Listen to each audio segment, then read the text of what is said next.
Greetings, Bible lovers. Did you know that the Bible is the best-selling book of all time? And that it was the first book ever printed? Yet at one time, like every other book, it needed to find a publisher. Many great books have had trouble getting into print. Take this one, for example, my favorite science fiction novel, Frank Herbert's Dune. It was rejected 20 times before being accepted by a publisher of auto repair manuals. That publishing house did not have good connections with bookstores, so the first printing did not sell well. It did attract attention, however. The rest is history. 20 million copies sold, translation into 20 languages, and 3 film adaptations, one of which is playing in theaters at this very time. The publication history of the Bible is even more interesting, but not often talked about. This video will fill that gap. Take yourself back 300 years before the birth of Christ.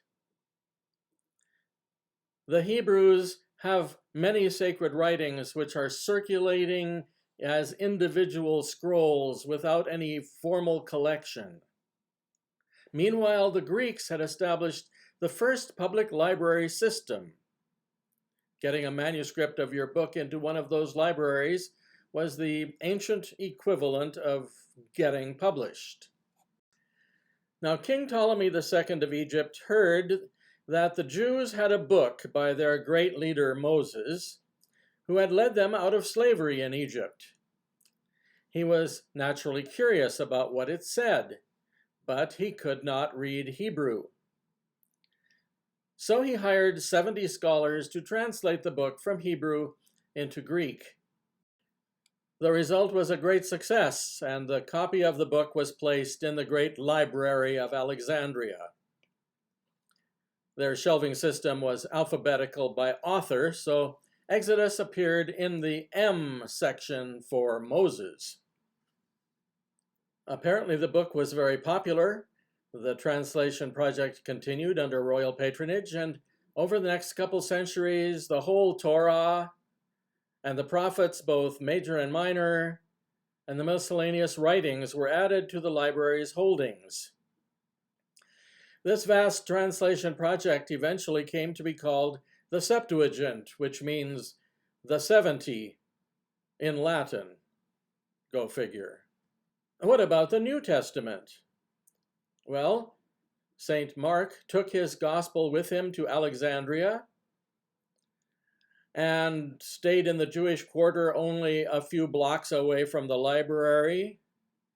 And he certainly visited the library and quite probably stopped by the office of the acquisition librarian and showed him his gospel, and it quite likely found its way onto the library shelves under M for Mark, a little bit ahead of M for Moses. I would love to be able to visit that section of the library where both Moses and Mark, and maybe even Matthew eventually, were shelved. But I wouldn't want to miss the D section for David with the Psalms and for Daniel with the prophets. The Library of Alexandria formed part of a larger institution called the Museion, from which we get the word museum. It was dedicated to the 9 goddesses who were patronesses of the arts and sciences. It was a teaching university and a research facility, as well as an archive. There was a staff of up to 50 teaching professors, and a style of literary interpretation grew up among them based on reasoning by analogy. The Alexandrian method taught science how to assemble empirical facts and elaborate theories to explain them. Discovering what is unknown by gathering what is. It was only natural that the Bible would be subject to that same kind of scholarly analysis. Alexandria eventually became home to a metaphorical school of Bible interpretation seeking to go beyond the literal sense of the text to find otherwise elusive layers of meaning, the so-called spiritual sense. The Bible is a book of history, but it is a book of sacred history because what makes it unique from all other books is the God revealed in its pages.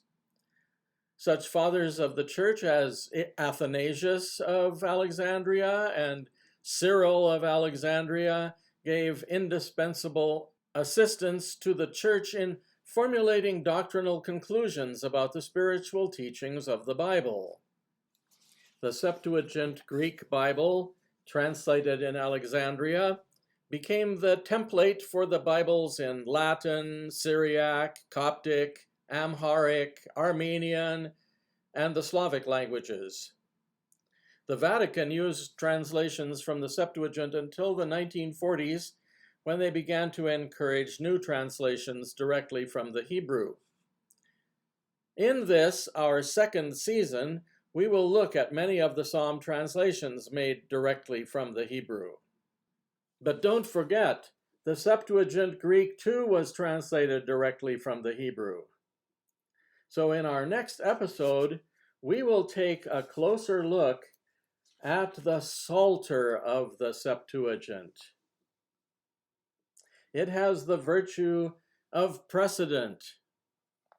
It is the elephant in my living room that no Bible translator can safely ignore.